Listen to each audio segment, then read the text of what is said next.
Prime Minister Trudeau rebuffs U.S. President Trump's directive to stop exporting protective masks to Canada by saying that kind of thing goes both ways across our shared border. Lethbridge Transit announces a major change today, reducing service to only essential travel starting this Wednesday. And Lethbridge police arrest a man for assault for intentionally coughing in an officer's face after coming into contact with someone with the coronavirus. Your nation. Your province. Your southern Alberta.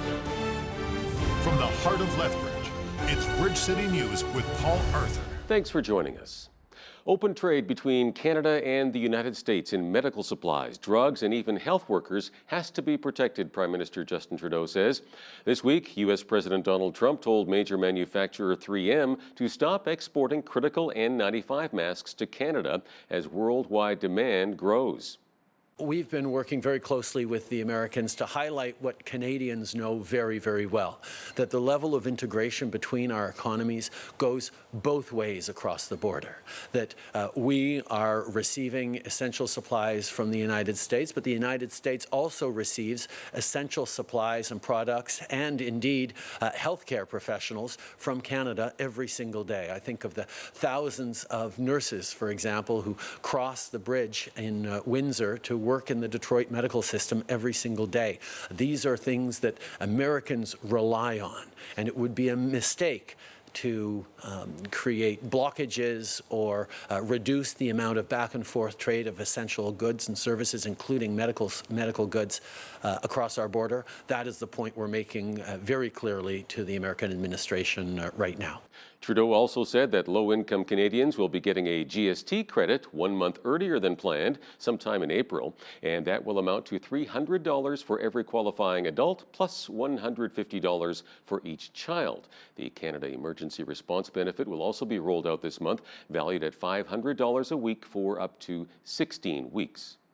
Parliament isn't sitting during the COVID-19 pandemic, and that means the opposition needs new ways to hold the governing Liberals to account, Conservative leader Andrew Scheer says. He is seeking regular updates on supplies of medical goods and a chance for MPs to ask ministers questions about their actions. In order to increase the transparency and oversight, the government should also provide regular updates, weekly updates on Canada's capacity to respond to this crisis, including our inventory of medical equipment and our evolving capacity to produce more. How many masks, gloves, gowns, and ventilators do we have? What progress are we making in expanding our capacity to provide more? How many hospital beds are in service? How many beds have been added to the system? How many medical professionals are available?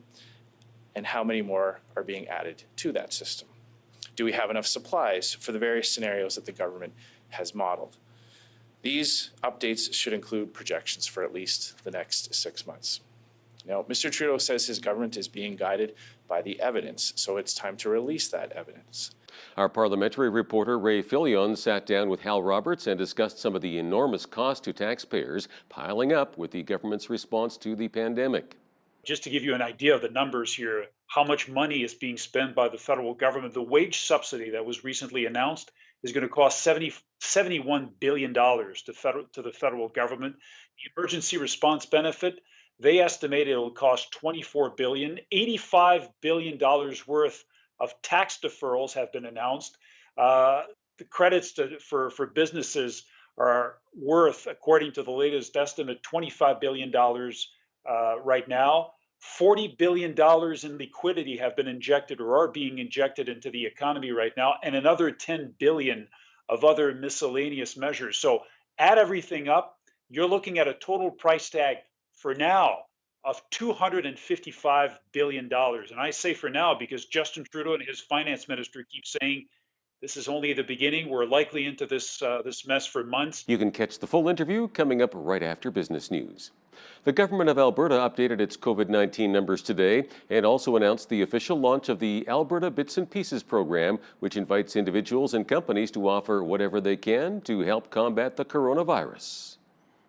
Here in Alberta, testing has confirmed 107 new cases over the last 24 hours, bringing the total to 1,075. and it is my sad duty to report 5 additional deaths of Albertans from the virus, bringing the total of those lost to 18. And we offer our condolences to all of the loved ones of those whose lives have been lost in the past week. We are reaching the point where we have enough data to inform credible modeling about potential paths of the pandemic in Alberta, and we intend to deliver those details of our models early next week.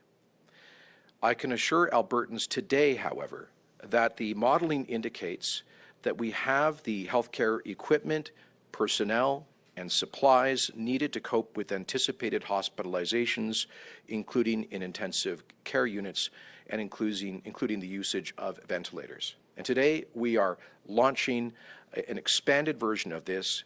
We are launching the Bits and Pieces program. During the Second World War, the Canadian Minister for Munitions and Supplies, C.D. Howe, launched what he called the Bits and Pieces program, which was a call to the entire Canadian economy to do what it could through innovation and production to support the war effort. That is the kind of spirit I'm calling on Albertans to exhibit today.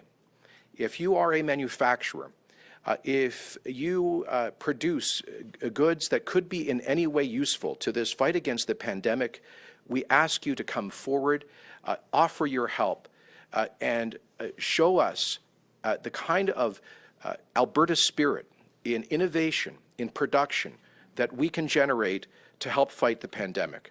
Kenney says over the past week, more than 1,100 offers of support have poured in from private and nonprofit organizations. Ontario Premier Doug Ford says more businesses will be closing in the province in the wake of grim projections about the spread of COVID-19. Ford says the new closures will include all industrial construction except for essential projects such as hospitals. Effective Saturday, April the 4th at 11:59 p.m. We'll be directing additional places to close. All industrial construction except critical industrial projects will stop. Only necessary infrastructure projects like hospitals and transportation will continue. No new residential construction will start.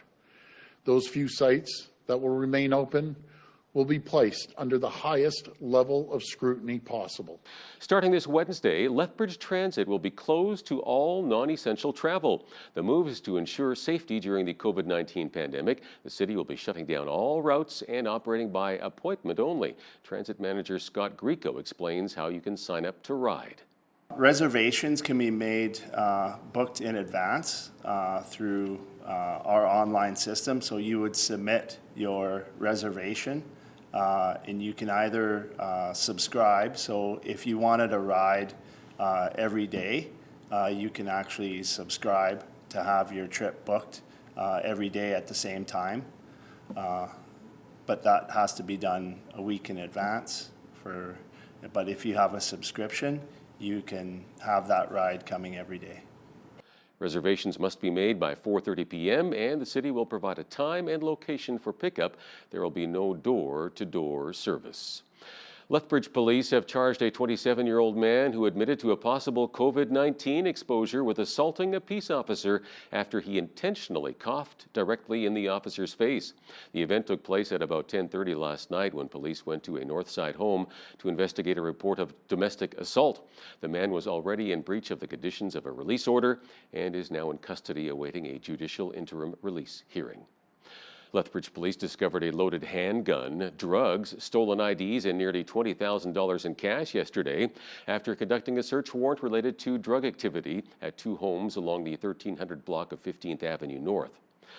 3 Lethbridge individuals are facing numerous charges: 34-year-old Liban Mohammed Hassan, Betty Deanne Hancock, 48, and 34-year-old Yusuf Abdisamad.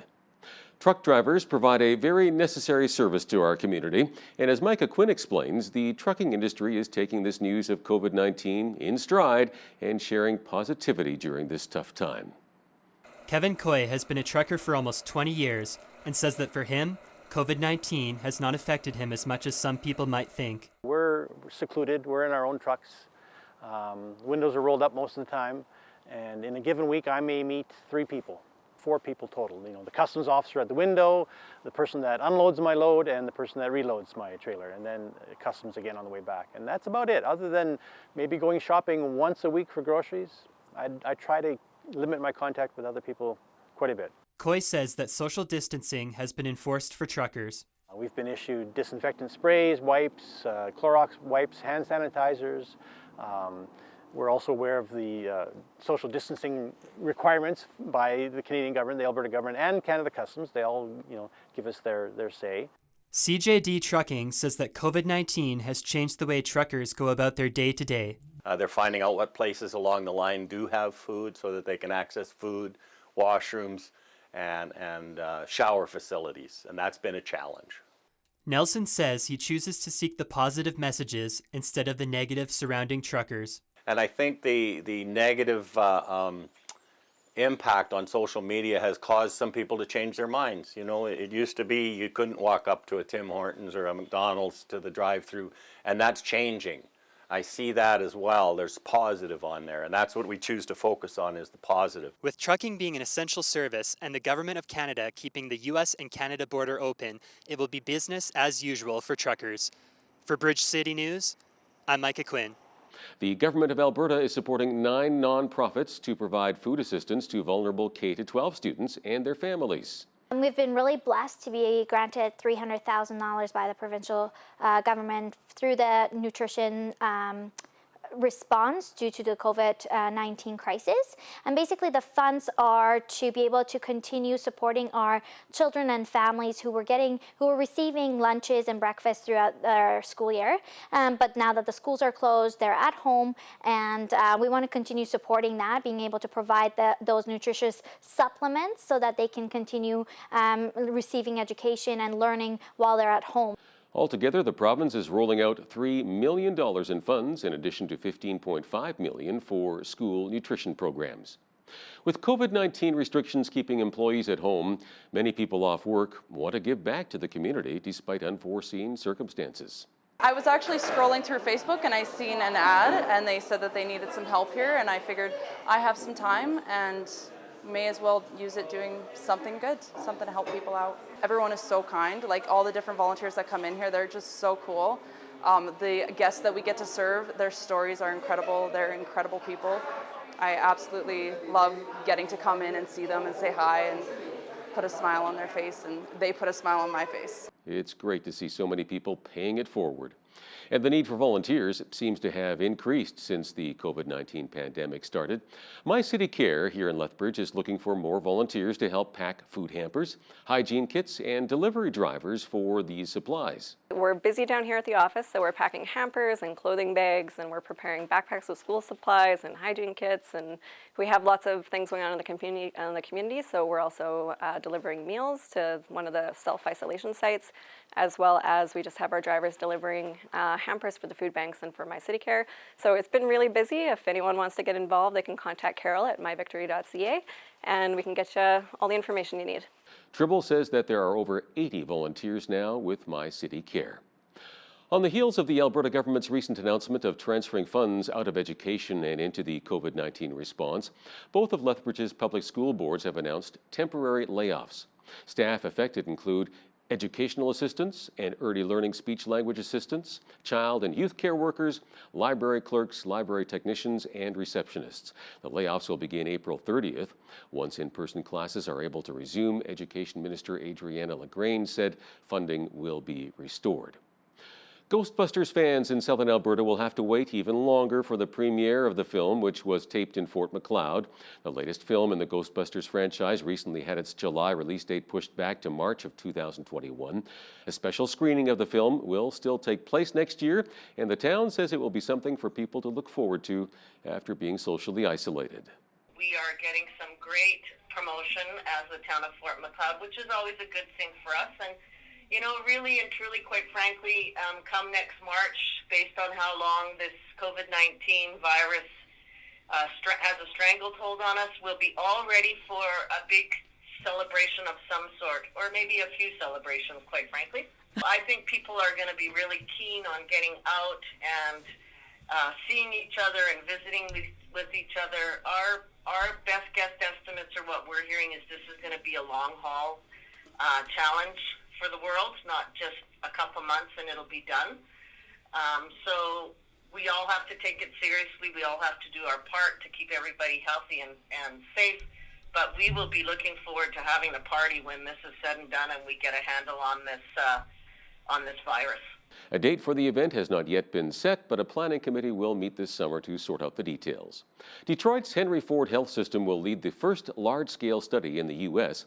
of the effectiveness of hydroxychloroquine in preventing COVID-19 in healthcare workers and first responders who volunteered to participate.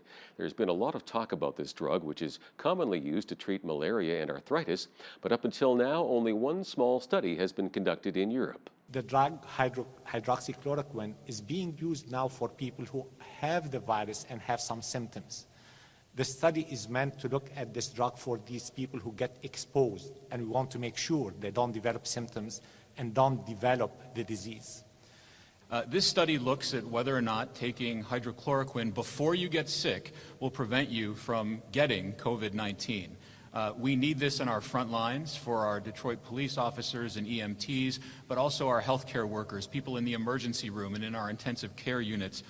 And we believe that we will find the gold standard way of answering this question, and that is a double-blinded, randomized controlled trial, which simply means that both the study designers and the people in the study don't know which regimen they're getting. That's the best and most scientific way to come up with an answer is whether or not this treatment works. The captain of a U.S. Navy aircraft carrier facing a growing outbreak of the coronavirus on his ship was fired Thursday by Navy leaders who said he created a panic by sending his memo pleading for help to too many people. Today, at my direction, the commanding officer of the USS Theodore Roosevelt, Captain Brett Crozier, was relieved of command by Carrier Strike Group Commander Rear Admiral Stuart Baker. The executive officer, Captain Dan Keeler, has assumed command temporarily until such time as Rear Admiral Select Carlos Sardiello arrives in Guam to assume command.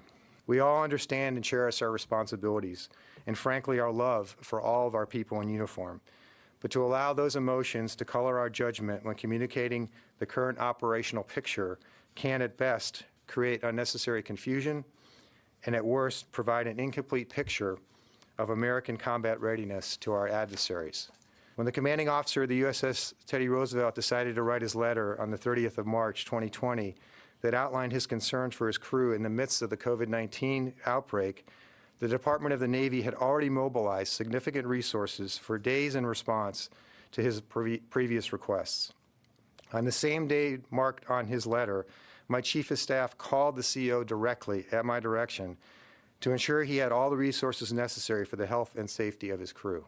Worse, the captain's actions made his sailors, their families, and many in the public believe that his letter was the only reason help from our larger Navy family was forthcoming, which was hardly the case. I could reach no other conclusion that Captain Crozier had allowed the complexity of his challenge with the COVID breakout on the ship to overwhelm his ability to act professionally, when acting professionally was what was needed most at the time. We do, and we should, expect more from the commanding officer of our aircraft carriers. And soulful 70s singer Bill Withers, who wrote and sang classic songs like Lean on Me and Ain't No Sunshine, has died. A statement from his family says the 81-year-old died from heart complications on Monday in Los Angeles. The statement hails the three-time Grammy winner as, quote, a solitary man with a heart driven to connect to the world at large with his poetry and music. Ain't no sunshine when she's gone. Singer Bill Withers has died from heart complications, aged 81. Withers wrote and sang a string of soulful songs in the 1970s, including Lean on Me, Lovely Day, and Ain't No Sunshine. The three-time Grammy Award winner died in Los Angeles on Monday, according to a statement from his family. He won his first Grammy for Ain't No Sunshine and was inducted into the Rock and Roll Hall of Fame by Stevie Wonder in 2015. Withers' family said that they were devastated by his loss and hope that, in this difficult time, his music offers comfort and entertainment as fans hold tight to loved ones. Hilary Fox, The Associated Press. I think we're all getting tired of the winter conditions when it's officially springtime, but we have some good news with sunshine and warmer temperatures on the way. Full weather details are coming up next.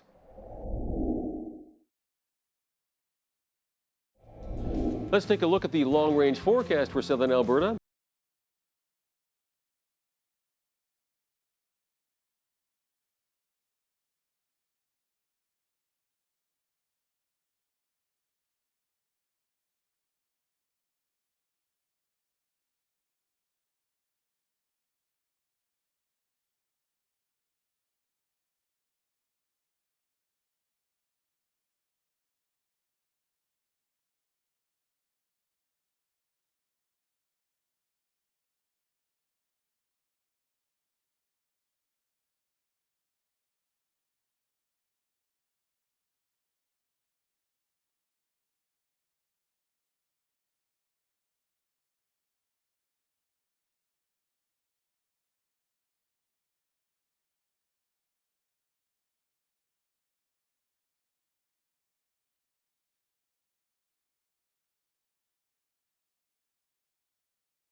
Requests for mortgage deferrals or to skip a payment due to the economic toll of COVID-19 have been completed or are in process at the country's 6 largest banks. The association says the banks have allowed customers to defer payments on more than 10% of the mortgages in their portfolios.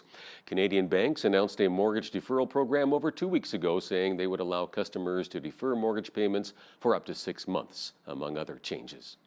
Google will be releasing movement tracking reports to help stem the spread of COVID-19, including both provincial and national breakdowns in Canada. The tech giant says the data will be anonymous, but will track the number of visits to spaces like grocery stores, pharmacies, and transit stations in 131 countries. It says public health leaders will be able to use the information to determine how successful physical distancing measures have been and how to make antivirus measures more effective. A campaign was set into motion today to support local businesses through the coronavirus pandemic. The Lethbridge Chamber, Downtown BRZ, and Economic Development Lethbridge will provide connections, information, and support through the hashtag #InThisTogetherYQL campaign.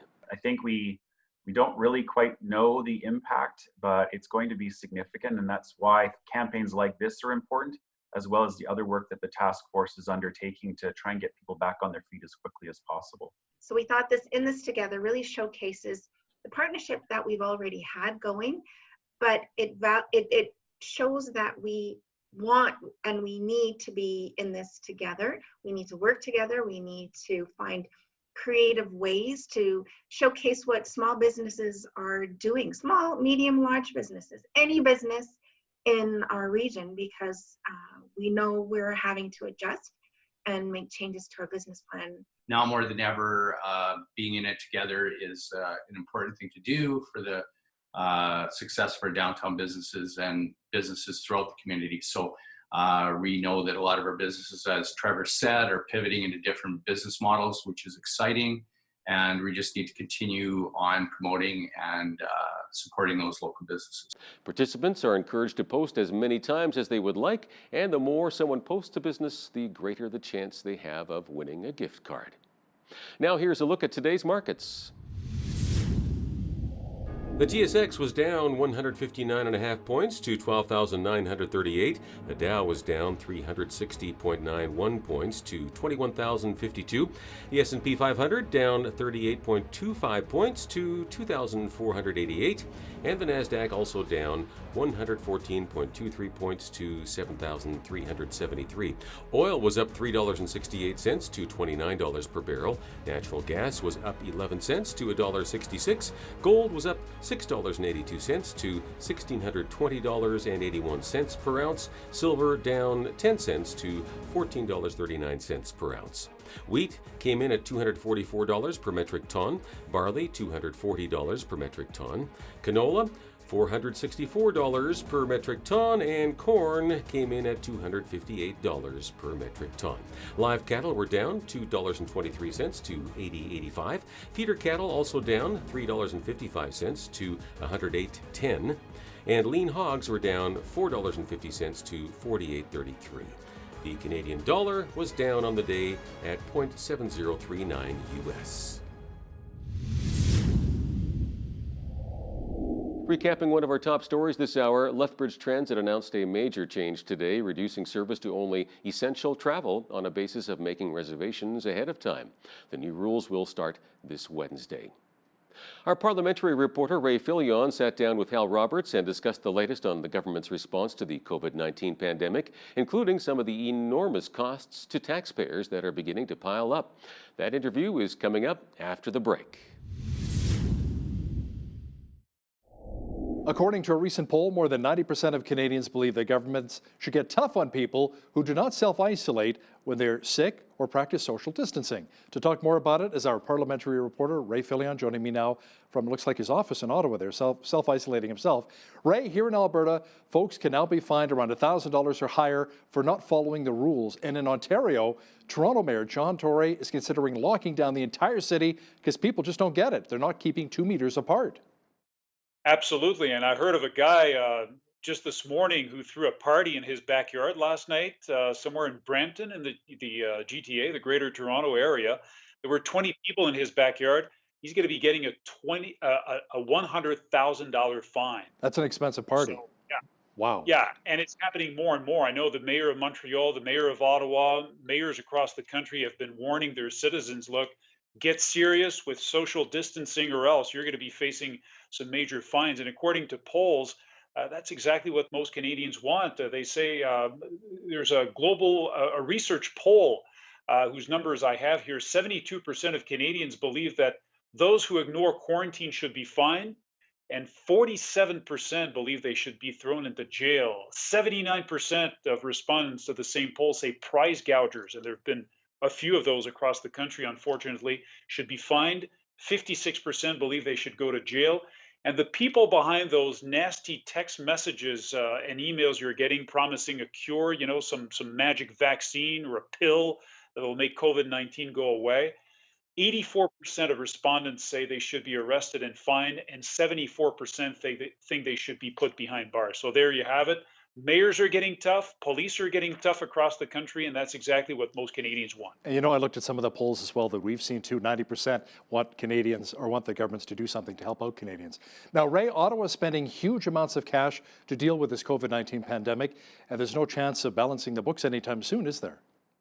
Oh, absolutely not, Hal. The parliamentary budget officer came out with an estimate of the deficit last week. That was on Friday of last week. $112 billion, but that was before a slew of new measures that the Prime Minister and his cabinet announced in the days that followed. Just to give you an example, just to give you an idea of the numbers here, how much money is being spent by the federal government, the wage subsidy that was recently announced is going to cost $71 billion to the federal government. The emergency response benefit, they estimate it will cost $24 billion, $85 billion worth of tax deferrals have been announced. The credits for businesses are worth, according to the latest estimate, $25 billion right now. $40 billion in liquidity have been injected or are being injected into the economy right now, and another $10 billion of other miscellaneous measures. So add everything up, you're looking at a total price tag for now of $255 billion. And I say for now because Justin Trudeau and his finance minister keep saying this is only the beginning. We're likely into this mess for months. We're going to be injecting more money. So absolutely. And just to give you an idea, when we're talking about $255 billion, Hal, in a regular year, in a normal year, the federal government spends for the entire year roughly 350, 355 billion dollars. And in just a matter of days, for just a few weeks or a few months, they've announced $255 billion worth of spending. It is huge, unprecedented. And Ray, beginning Monday, people will be able to start applying for that emergency response benefit. That's right. That's the $2,000 a month the government is promising to send to you ASAP if you're without a job, if you're without any sort of revenue right now. All you have to do is go on their website, canada.ca/coronavirus, and you don't have to go to wait until Monday when the portal becomes available to go on there. So you go there as soon as possible. You're going to be given a PIN number, which you're going to be able to use starting Monday, April 6th, to formally register. And they're saying that within a matter of days, 10 days if you don't have auto deposit, within 10 days you should be getting a check. The money's going to be coming to you faster if you have auto deposit. Yeah, that direct deposit comes in handy. Now, as for the wage subsidy, businesses will have to wait, what, several weeks? Several weeks. The finance minister on Thursday afternoon, he appeared before a committee. That was a virtual meeting. They did it by phone, obviously, because of the virus and the whole situation. He was asked repeatedly by the Conservatives exactly when will the money be available for businesses to continue to cover 75% of their workers' wages. The finance minister couldn't give an exact date. He said 3 to 6 weeks. You have to understand that this is a brand new program that they're starting from scratch. Usually, he explains, a program of this magnitude is being put together over several months. It takes them months, if not years, to come up with a program like this. They're doing it very expeditiously in a matter of days. So we have, I think, to cut them some slack right now. But yeah, businesses will be able to get the money within 3 to 6 weeks, according to Bill Morneau, the federal finance minister. And Ray, the rollout of some of these government programs to help Canadians in their time of need is not going as smooth as the Prime Minister was hoping for. No, the details are sketchy and sometimes contradictory. I'll give you an example. Last week, for example, when the health minister, Patty Hajdu, the federal health minister, announced that every single Canadian returning home would have to quarantine for 14 days, the mandatory quarantine, she said it would come into force at midnight that night. But immediately her staff started telling us, no, the measure is not coming into force tonight. It's already been implemented last night. So we're getting a lot of mixed messages from officials. The same thing went for Bill Morneau when he held his press conference in Toronto on Wednesday to give some of the details of that wage subsidy, the 75% wage subsidy I was talking about a few seconds ago. We weren't clear on the details, but like I said, let's cut them some slack. They're moving expeditiously in a matter of days to put together programs that are normally put together in over several months, if not years. In just 10 days, by the way, since we're talking about things that are moving very fast, in the span of 10 days a couple of weeks ago, 1.55 million Canadians applied for EI, employment insurance. And this is a program that was designed to handle roughly 20,000 requests over a 10-day period. They got more than 1.5 million requests, and hopefully things are going to go faster, obviously, as they're moving some civil servants from other departments over to EI and the Canada Revenue Agency to be able to answer calls and just give people the money they so badly deserve right now. Yeah, COVID-19 has hit our economy hard in a big way. Ray, it appears as though confidence in the Liberal government to help us through these tough times is actually running pretty high right now. Yeah, we're seeing that across Canada, actually, and pretty much around the world. People seem to be rallying behind their leaders in this time of crisis. So the federal government's response has been getting some rave reviews across Canada. If we believe polls, confidence in the Liberals, you're right, is at 75% right now, according to an ECHO survey. 76% of respondents to that survey say they approve of Justin Trudeau's performance in dealing with the coronavirus. Ditto for Chrystia Freeland, by the way, his deputy prime minister. The same poll is putting voting intentions at 40% for the governing Liberals, 29% for the Conservatives, and 12% for the NDP. Obviously, nobody has an election on their mind right now, but still interesting to see that the liberal numbers are actually going up. Ontario Premier Doug Ford, who had a rough first couple of years in power here in Ontario, he's enjoying a 67% approval rating at the moment. In Alberta, 65% of Albertans approve of Premier Kenney's handling of the situation. But the premier of all premiers across Canada, the one who's getting the best review is Quebec's François Legault. 95%. Why is it so high? Say people just love him. He's been holding for like 3 or 4 weeks now daily news conferences. They like the way he communicates with people. He's honest. He's not, shying away from, telling people how things are. But 95% approval rating. When did you see a number so high in Canada? Well, for a politician, absolutely. Now, Ray, with the COVID-19 pandemic, the Tory leadership race is on hold. It was supposed to take place, I believe, in June.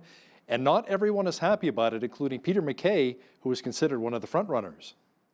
Yeah, the front runner, as a matter of fact. Mr. MacKay, a few days before that decision was made by the National Party, was actually calling on the party to keep the July 27th date for the leadership convention intact. He didn't want it to be moved. One of his arguments was that, we've had elections here in Canada during the First and Second World War, so why not just keep on going? But the fact of the matter is, how can you campaign when everybody's focused on the pandemic right now? So most conservatives agree that that was the right call. His main rival, Ontario MP Erin O'Toole, was calling for the race to be postponed. So they're still campaigning on Twitter, both Mr. O'Toole and Mr. MacKay. They're still at it, but everything's on pause right now. Chances are it's not going to be before the fall that the Conservatives will elect their new leader, the successor to Andrew Scheer. But we're still waiting on that decision. They're supposed to make up their mind sometime in May. Meanwhile, another campaign is still on despite COVID-19. And that's Canada's efforts to win a seat on the UN Security Council. Right? Why is this so important to Prime Minister Justin Trudeau? Well, it's the cornerstone of his foreign policy. He announced, don't forget, when he came to power in 2015, that Canada was back. Well, he wants Canada to be back at the United Nations. It's important. It's seen as important for his government to have a voice on the international scene. So they want to have a bigger voice at the United Nations. So the race is still on. That election is still scheduled to take place on June 17th, but it's not set in stone. One of the people in charge in New York at the UN, the president of the General Assembly, recently said that they're actively monitoring the situation where COVID-19 is concerned, and they're going to be making a final decision in May as to when the vote is actually going to take place. And actually, Canada's ambassador to the United Nations told the Globe and Mail in an interview earlier this week that now is not the best of time for this sort of campaign to take place. Everybody's focused on trying to defeat the COVID-19 virus. So we'll see what happens. Right, Canadian truckers who are helping to deliver medical supplies and our food are being hailed as heroes, but support for our truckers and the trucking industry leaves a lot to be desired right now. Oh, absolutely. I mean, they're risking their lives. They're going to the States, coming back to Canada, being away from their families for days at a time. They're keeping our grocery store shelves well stocked. Yeah. But the fact of the matter is, on the ground, we're told that most truck stops in North America are closed right now. They're having a hard time finding a place to take a shower, to buy coffee. So that's absolutely awful. Something needs to be done. The Ontario government heard the message. On Thursday, they actually announced that all of their truck stops and rest areas across the province are going to stay open 24 hours a day to support those truckers. And I hope to dear God that most provinces and states across North America follow suit, because this is absolutely essential. We're counting on these guys to have something to eat, and all these women, by the way, because they're also female truckers.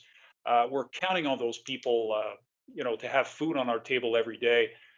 Let's hope they can find a place to have coffee, restrooms, and take a shower. We got to support them, and we rely on them so heavily, like I said, to bring us the goods and services that we need here. Our parliamentary reporter, Ray Fillion, joining me once again from Ottawa. Thanks so much, Ray. You're welcome, Hal.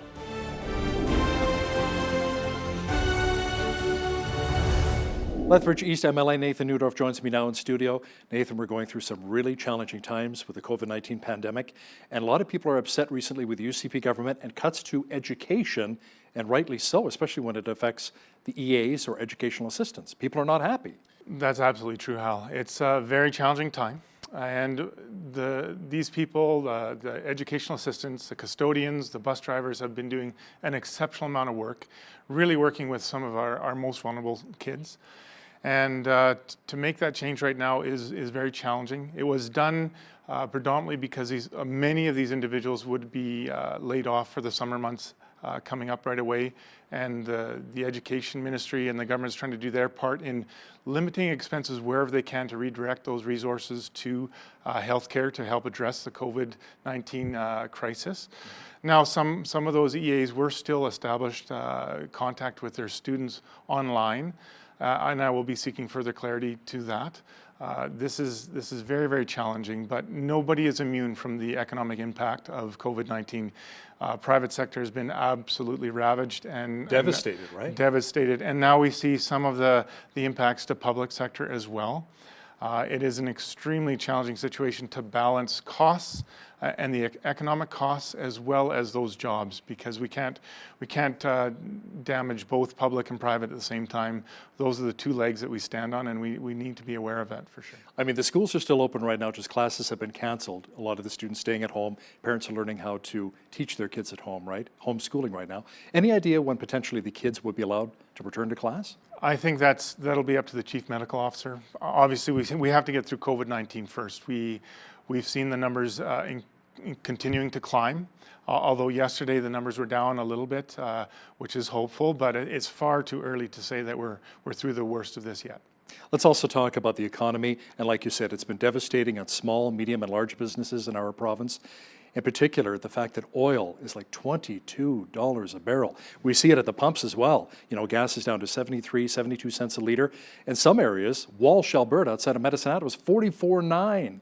I mean, I haven't seen numbers like that since I was a kid, and I got my driver's license at 16 with my little Datsun. I mean, this is crazy times right now.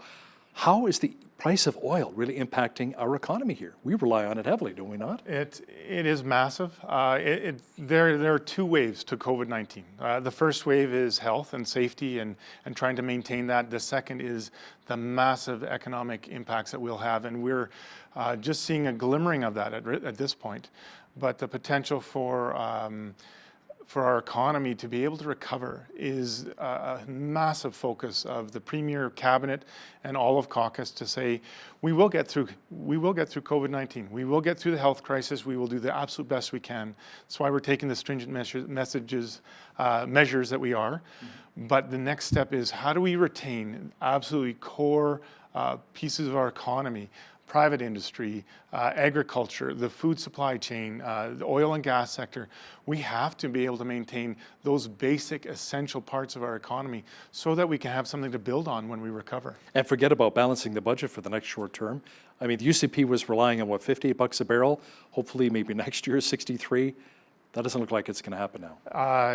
This is a whole new world, Hal. It's a whole new world where our Premier is involved in communications with the highest levels of government in the United States to say if other nations, a part of OPEC, are going to do this predatory dumping into the situation. Like Saudi Arabia? Like Saudi Arabia, Russia.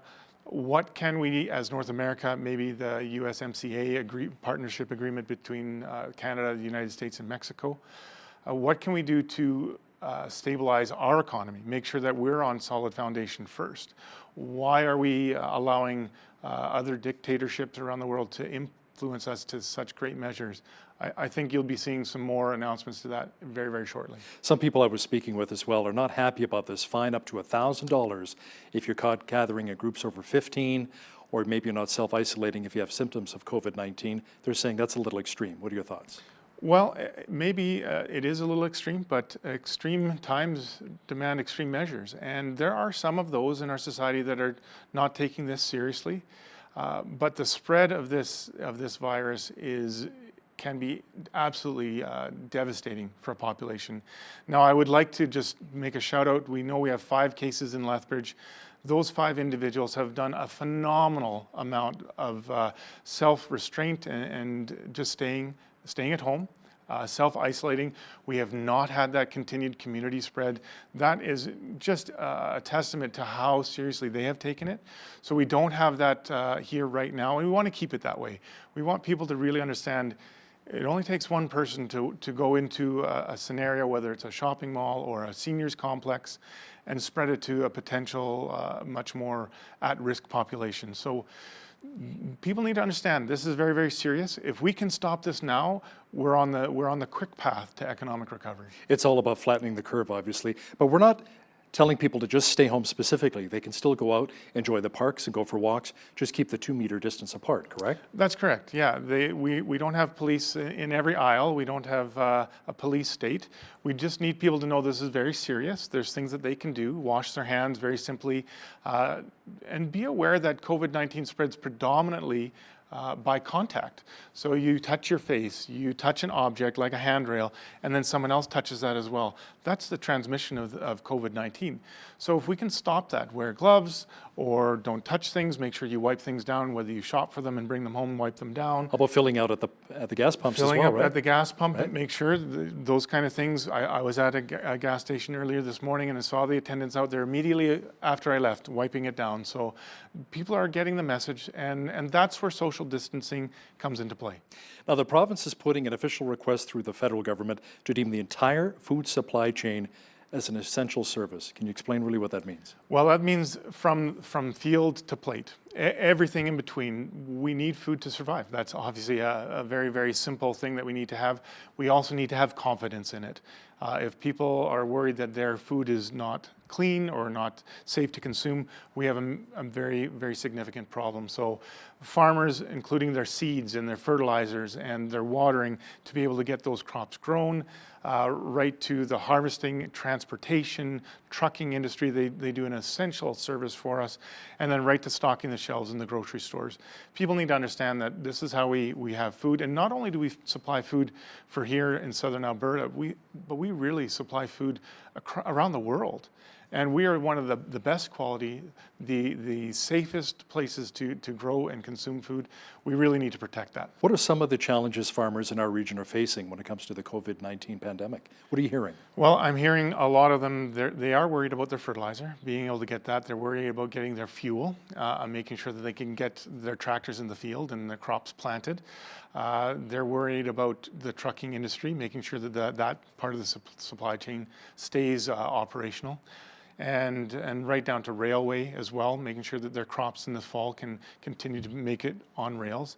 These are all key important pieces, and we really support and need our farmers. The local building industry and land development association, along with others in Alberta, are asking you to declare the construction industry an essential service similar to what they did in Ontario. Your thoughts? I believe that was also released this weekend. We are supporting that, recognizing industrial, commercial, and residential. Parts of construction as essential services. And this again speaks to our economic recovery. If we have massive layoffs and unemployment approaching 20-30%, you can imagine how difficult that is to build that back. If we can keep these companies working already, we can keep them going with them maintaining the measures that they need to for safety, then it just makes that one step closer to that recovery that we are going to need when we get through this. Ottawa's talked about emergency bridge funding to help a lot of people with their mortgages, childcare, the rent, food. How is the UCP government? How is Jason Kenney really helping us out in that regard? Yeah, we've already committed tens of millions of dollars to this as well, particularly focusing on small businesses, deferring their WCB payments, even paying up to 50% of those premiums for them, helping them with utility deferrals, lines of credit, loans, mortgages, that kind of deferral as well. We really want to make sure our small business people have the supports that they need to keep going.